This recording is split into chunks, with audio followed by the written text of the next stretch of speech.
Hello, everyone. It is Sunday, the 16th of March. How are you? And you, but most importantly, you up there. Yes, I see you. How are you doing tonight?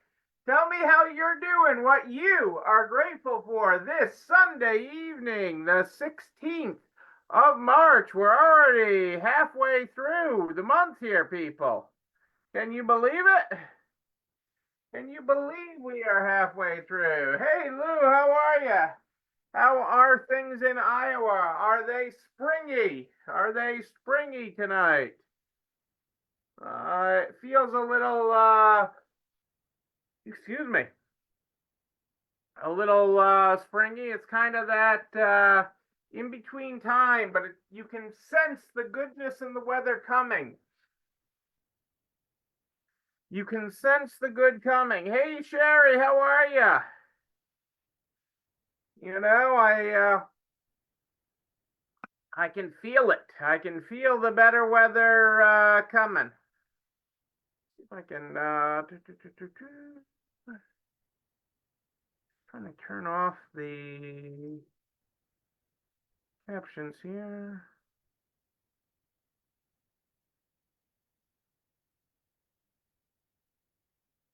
I don't know where that setting is. I suck at that. But it is great to be here. Good cold with sunlight. I like the sun. I like the sun, Lou. I do. Hey, Amy, how are you? Today was weird. It looked raw and cold, but it was almost 70. We went outside and it was like, holy moly, it was warm. So it was weird. It was weird the way the weather's been. 80 in Nebraska and a winter storm on Wednesday. Don't do that to me. I actually Saturday I hope I don't jinx myself, but I put the shovels away. I put the shovels and the ice melt in the garage. So I'm trying not to jinx myself, but I did put the shovels and the ice melt in the garage. So I know where they are and I can get to them. I know where they are and I can get to them. Even cleaned a path in the garage. So it is good stuff. Let's get going with our daily quotes here tonight because I'm kind of tired tonight. I don't know why I'm tired because we had a kind of chill day, but maybe that's why. Maybe it was too chill. We are in a new section of the book. Chapter 4, Adaptability and Versatility. Adaptability and Versatility. Our starting quote is, if your heart is broken, make art with the pieces. If your heart is broken, make art with the pieces is our starting quote today. Oh, yeah, we can't control the weather. We can't control the weather. But better days are ahead, brighter days are ahead, and that is exciting. I like this time of year. Hey, Carrie, how are you? Little rocket launch from down the street from you? Little rockets taking off yesterday? You sent some people into space to infinity and beyond. Uh, Love that about where Carrie's store is. You can see the space launch from outside of her right in her parking lot. You can see the launch. You can set up chairs and do it. It is a neat it is a neat thing. Uh, Too loud evening. Yeah, I mean that is sort of the weird thing. There is it the windows shake. It's everything gets loud there when they launch somebody into space. So it is a neat thing to. It's just an amazing thing to witness, and we've only seen like that little bit when we were at Carrie's store one time. But amazing things. So what I wanted to talk to you about tonight was your pocket. Your pocket. Not my pocket. Not my pocket, but your pocket. Your pocket. And I wanted to talk about value. Okay, I talk a lot about, I've talked about over time valuing yourself and how valuing yourself is so important. Okay, and valuing your team is obviously important, and valuing your customer. But what gets lost in all this, when you talk about value, is hey, Terry, how are you? Great to have you here live. Is selling out of your own pocket. Selling out of your own pocket. And what does that mean? That means selling things in your store that you think are affordable. That means showing them the Kate Spade purse instead of the Louis Vuitton purse. That means showing the Ashley furniture versus the Bernhardt furniture. And I'm just picking names out of my hair because I'm not a brand guy. But it means not selling the quality of the piece, not selling the value of it, not listening to what the person wants, but selling, okay, what you think is valuable, what you value. And we do it subconsciously. We do it subconsciously. But if you've never carried a Louis Vuitton purse, but you have one in your store, you may not believe in the craftsmanship and the value and be like, I'd never spend $2,000 on a purse. So buy this one for 200. And, we were in a store recently. We were in a furniture store. So Cassandra and I were in a furniture store. And we were looking, we just happened to wander in because I wanted to see their new store. And I'm always on the hunt for a new pillow for your bed, because finding a good pillow is really hard. And this is a better furniture store and everything else. And the salesman kept on talking to me about price. And never did I ask about the price. Never in the conversation did I ask about the price. And because that's not what my concern was. And, when he brought out the more expensive one, oh, this one's a lot more, but I wasn't concerned about the other one. It was never, I don't like to spend money. Okay. Angie, April, Cassandra, Rylan, they all hope for yes days when I'm into spending money, but I'm not a big spender. Okay. But when I spend, it isn't because I'm not making my decision based on price. I'm making the decision based on, does it satisfy the need? Does it fulfill what I was looking for it to do? Because if it doesn't matter how little or how much you spend. Okay. And I know not every shopper is like that. Okay. But if you sell value, if you sell the value of the product, the quality of the product, whether that is a quality pair of shoes, whether that is a quality purse, a quality pillow, a quality couch, whatever it is you're selling, if you sell the features and benefits, okay, you are selling the item. Okay. And you can have good, better, best. This purse is good. It's a great purse. Okay. This purse is better. And this purse is, it's the three bears syndrome. It's the Goldilocks and the three bears, good, better, best. But you're selling the value of each level. And it doesn't matter what the product is. The product can be a purse. The product can be a pair of shoes. I wish I could pay $20 for a pair of shoes versus whatever these. I think I have $100 and something pair of sneakers I'm wearing right now. Okay. And those are probably, to some people, really cheap sneakers. Okay. And other people, that's a lot of money. But it serves my purpose. It's the quality. And it doesn't matter again what the product is. You should sell that, not what you would pay for.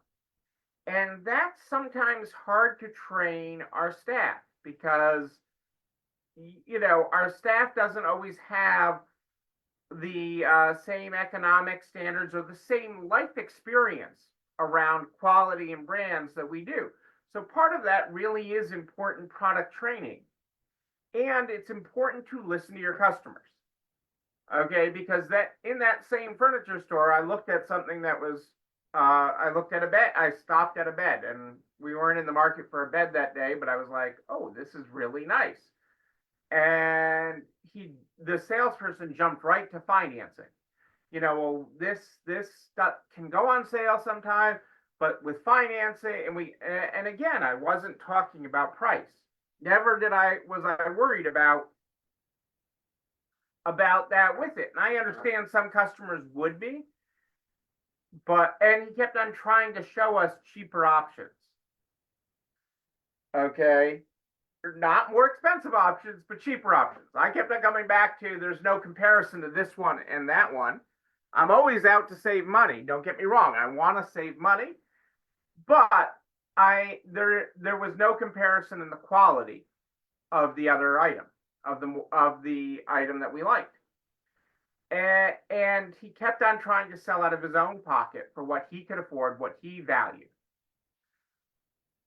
And to him, financing was really important. To him, the lower price point was really important. And so listening to your customers and listening to what is important to them is really important. Listening and showing them the options, okay, and not prejudging them. I mean, I know this multimillionaire that looks like a bum, okay? He can buy whatever he wants many times over, okay? Many times over. But by appearance, he's not, versus somebody that does look like they can afford it. Many times may be a glass box. Okay, there's no substance there. They're full of debt and other problems. So don't prejudge, but give your customers the options. Don't sell out of your own pocket, and don't let your employees sell out of their pocket. And so part of the way you help them not sell out of their own pocket is through good, better, best. Okay, understanding the options in your store and having options for your customers. Okay, that are good options, good, better, best. Okay, you can have good everyday purses. You can have a good, Kate Spade, I'm using as an example in the middle. And you could have a Louis Vuitton, okay? And excuse me for brands, again, because I'm not that guy. I'm not the guy that knows all the brands or knows which ones are better and everything else. Right, Warren Buffett's house is not the fanciest in town. Absolutely not. And he's talked about, not needing the fanciest car and these other things, because that's not what matters. That's not what matters. It is what do you value? I mean, I've talked about many times. I don't need the newest Lexus. I drive one that's older, but I like my Lexus. Good, better, best. Okay. And these things matter, but when you're selling to your customer and you're teaching your team about your customer, don't count out who can afford. Don't sell what you would buy. Okay. I mean, so often you walk into a cell phone store and it used to be when phones, I mean, nowadays you're basically getting an Apple or an Android. Okay, fine. But in phones, okay, it used to be you walked out with whatever the salesman was using themselves. Okay, because they were always selling out of their own pocket. back in the days of Motorola and Nokia, and when there were 100 different phone brands in there when you walked into a cell phone store, because that's what they knew. And even today, many times you're walking out with, if you walk in and don't have a preconceived notion, you're walking out with what the salesman in a cell phone store is using, or woman salesperson is using. And so what I'm telling you is teach your people the good, better, best philosophy, that you always have a good, better, best.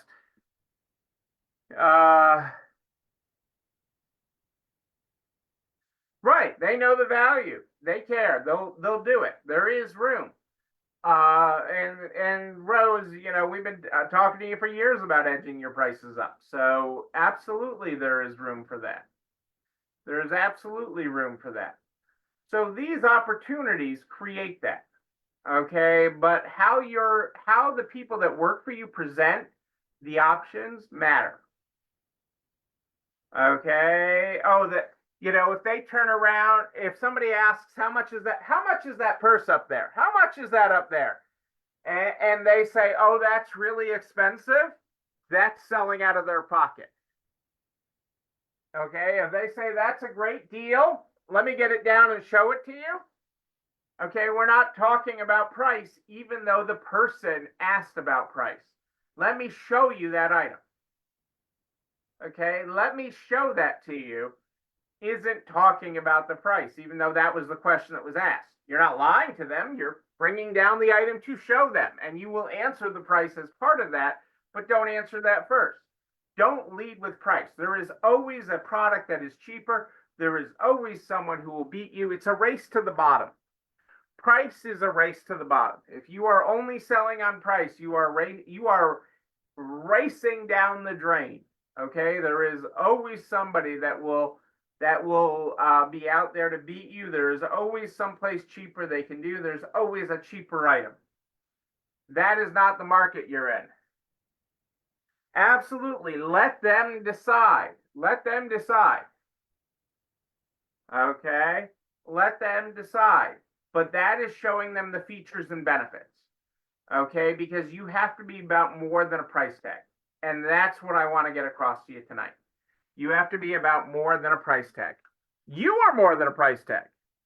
Okay, I say it to you all the time. Value yourself, value yourself, value your time, value your store, value your products. Okay, but you are more than a price tag. Your items in your store are more than a price tag. You are creating more than that. And that is what is so important. Hey, Florida Angie, popping in here. So that is what is so important here. Okay, using good, better, best, teaching your team to teach the value of things. Okay, and let the customer decide. Absolutely, positively. Absolutely, positively. That is what makes amazing things. That's what makes amazing customer experiences. That is what keeps people coming back to you. Coming back to you. That is what I'm talking about. That is what I'm talking about. So chew on that, spend on that, and don't spend out of your own pocket. Don't sell out of your own pocket. But don't spend out of my pocket either. Oh. There you go. There you go, people. But you know what else you can do? You can, this video and everything I talk about goes over to the YouTube channel. You're not alone running the store. You can like, comment, subscribe, and oh yes, ring the bell. Ring it so you know when another one drops. You can also share it with everybody you know in business, the butcher, the baker, the candlestick maker, so we can help everybody run a better business. I am here every Sunday and Wednesday at more 8 than ish, Sunday and Wednesday at more 8 than ish. But if you have a question in between, just email me, Neil, Neil at nextlevelresale.com, Neil at nextlevelresale.com. We start with our quotes. I read you the beginning one. Our ending quote tonight is the oak fought the wind and was broken. The willow bent when it must and survived. The oak fought the wind and was broken. The willow bent when it must and survived. Ladies and gentlemen, I am Neil Abramson. I do like a good party, a wedding, a bar mitzvah even. We will party again. We will party in person. But until then, and until Wednesday at morning, Dinesh, know that you and you, but most importantly you, yes, you're not alone running this store. Have a great night, everybody. I'll see you on Wednesday.